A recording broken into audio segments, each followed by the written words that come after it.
Well, howdy there, Internet people. It's Belle again. So today, we're going to talk about Trump uniting Europe. Trump seems to be making Europe great again, and in the process, weakening the United States. The UK and the EU are reportedly well on their way to signing what's being called a new strategic partnership. A draft has become public.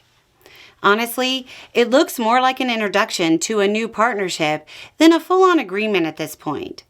But it's worth going over because the goals will set the tone.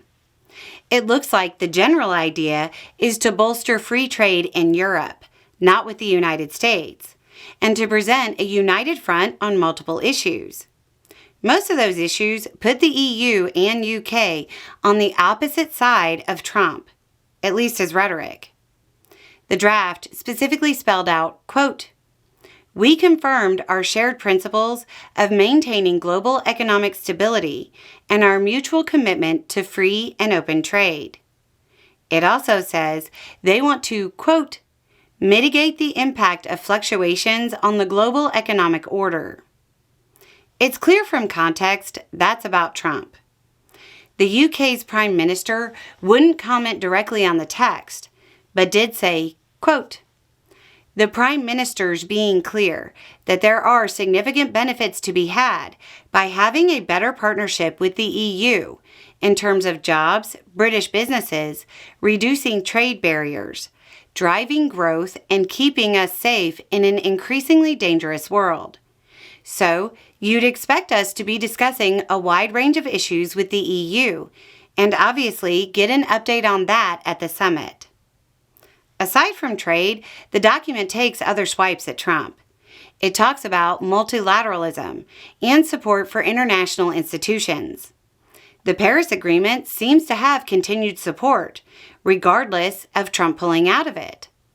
It has a pledge of support for Ukraine, describing the EU-UK position as an unwavering commitment to providing political, financial, economic, humanitarian, military, and diplomatic support.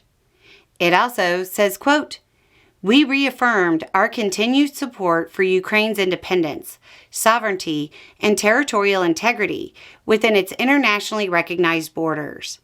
We confirm our shared principles of maintaining global economic stability and our mutual commitment to free and open trade." Keep in mind, Trump's version of peace requires Ukraine surrender its territorial integrity and alters the recognized borders. The list of ways the document states positions directly in opposition to Trump is pretty lengthy. That means there's a little apprehension in London about it becoming public while they work on a trade deal with the U.S. There are concerns that the statements will irk Trump. At the same time, there's probably some nervousness in D.C. as well, as the document certainly signals that the EU is willing to move forward and leave the U.S. behind if necessary.